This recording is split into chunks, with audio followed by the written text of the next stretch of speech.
How close can we get? Yeah, we can stay behind the cones, but if you guys will just move up down this way. I do have a microphone. I bought this just for you guys. I'm gonna B-box in a minute. Darren wanted one so I could look like Bobby Brown. Y'all come on up. Today we're going to do a mock line strike for you guys. It's not going to be in real time, just for time purposes. We've got a construction company called Fake Construction Company, and they're going to be digging on top of a gas line. We've got everything marked. The gas is marked, the water's marked, AT&T's marked. Everybody's done their job.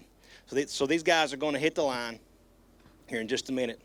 And then we'll have our serviceman come up, and this is kind of how this goes. They'll make a phone call, whether it's 911, whether it's to the gas company, whether it's to their boss, whether it's to their wife saying, hey, we just lost a bunch of money. So I don't know who they're going to call, but they're going to call somebody. And that's when we as the gas company, we get the call. The fire department may show up. The police department may show up. It all depends on who's there first.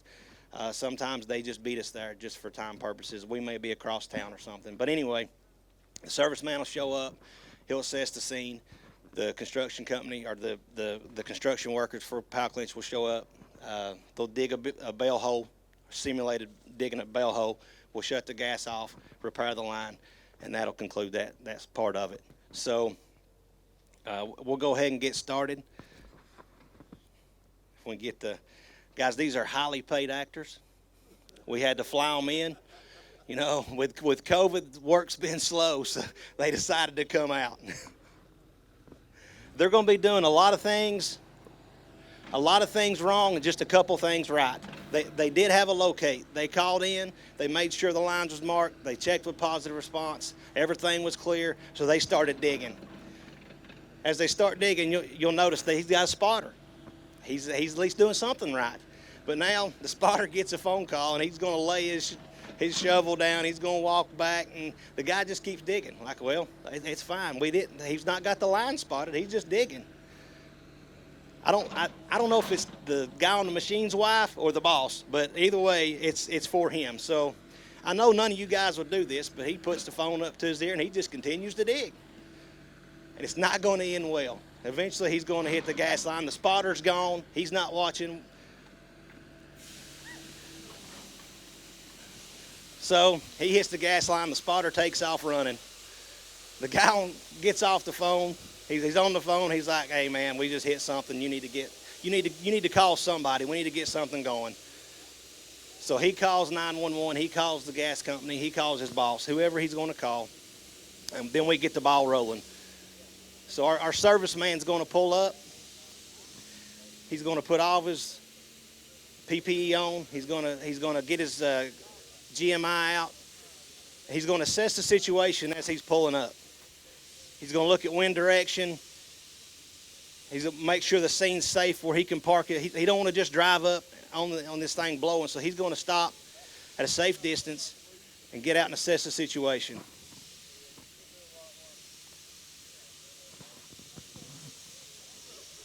Meanwhile, the contractor's gone. The guys we have pulled up, and there not be anything but gas blowing. They get their machine and they take off. They're like, all right, we're out of here. So at least he's staying around to say, hey, we did this, and this is what we've got.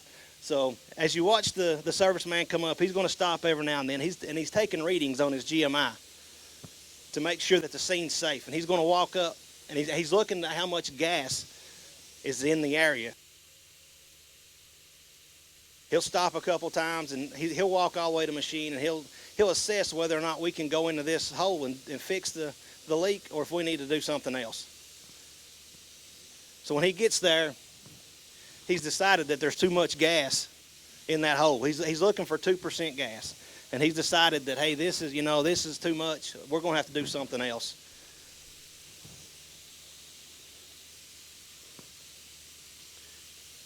The whole time he's wanting to keep this scene safe. It's all about safety. It's all about keeping not only himself safe, but he's got to keep that piece of machinery safe. He's got to keep the contractor safe. He's got to keep the public safe. he's assessing the situation. He may be on the side of a road. You know, we're in a field right now. There's nothing. There's not a road here, but it may be a road. It may be an intersection. It may be in between houses.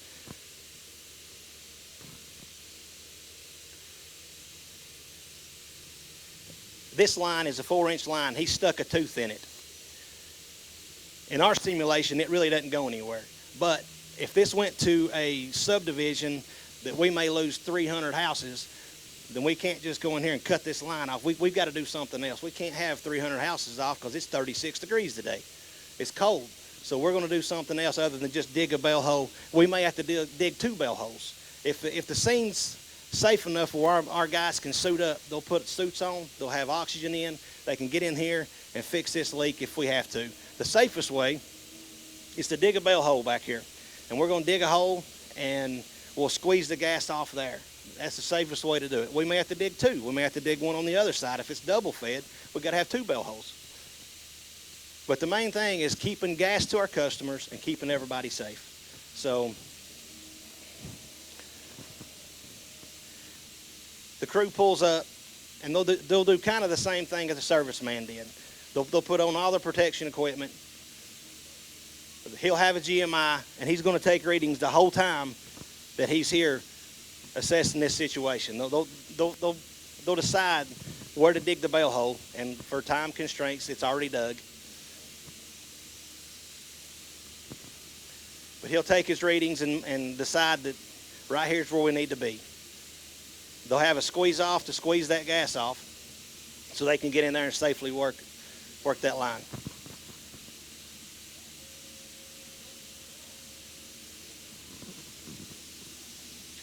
While he's doing that, our serviceman is going around to all, if there's a house, if there's a business, if there's a storm drain, whatever, he's making sure that this gas is not migrating into a building, into a home, into a structure, that everything's safe. If he has to meet with law enforcement, if he has to meet with the fire department, he'll block roads. He'll decide what we have to do. He'll decide whether or not we have to shut down this road, shut down this intersection, but he's taking care of all that just to make sure that the public's safe while they go ahead and try to get this gas line shut down.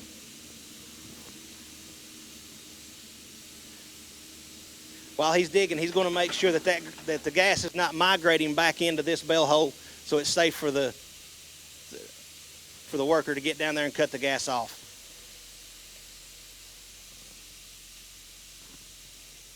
After they get the hole dug, he'll put the squeeze off on, and it's pretty much that's what it is. It's just a squeeze off. It's going to shut the gas off to the line to where they can get in there and fix it safely.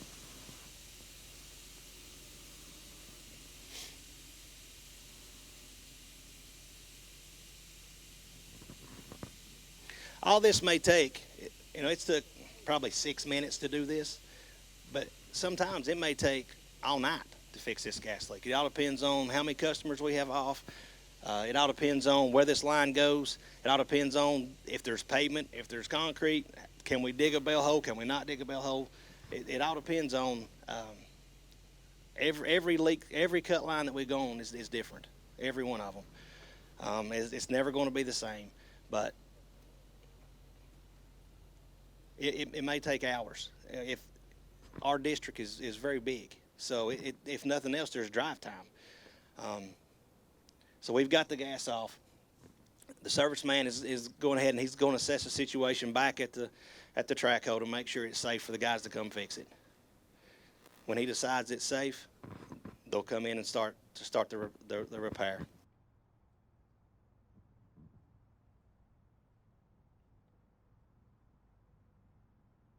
During that time, when they start the repair, the serviceman's going to meet with whether the contractor, whether it's the excavating company, whether it's the utility company, and get all their information: who was digging, who was there, the phone number, billing information for you guys that love that part.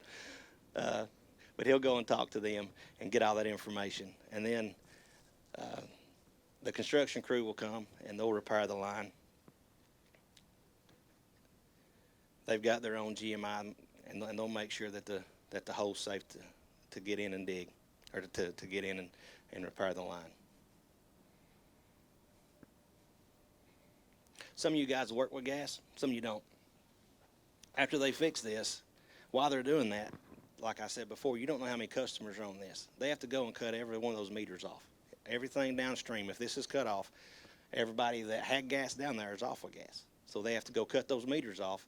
And then once they get this repaired, we have to go back and light that. So it ain't only just fixing the line, it's everything that goes on after that. You know, all the guys with Oak Ridge Gas, you deal with this also every time there's a cut line. So it's not just being out of where the line's cut, but it's also what comes after. It may be months later before someone gets home and finds out, well, I don't have any gas. Well, your line was cut. We had a cut two months ago. So he's going to get all the information. They've got all that done, and gas is back on. Everybody's warm. We're all happy. Have any questions?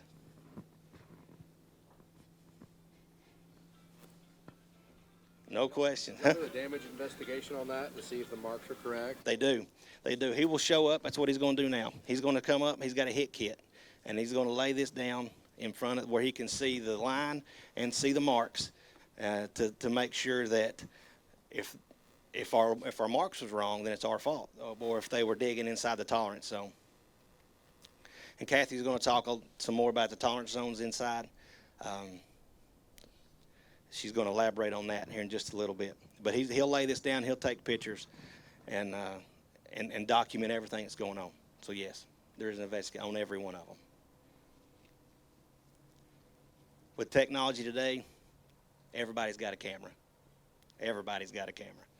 So he'll take pictures, and that'll all go into a file. Any more questions? All right. Guys, thank you all for your time out here today. All right. Thank you.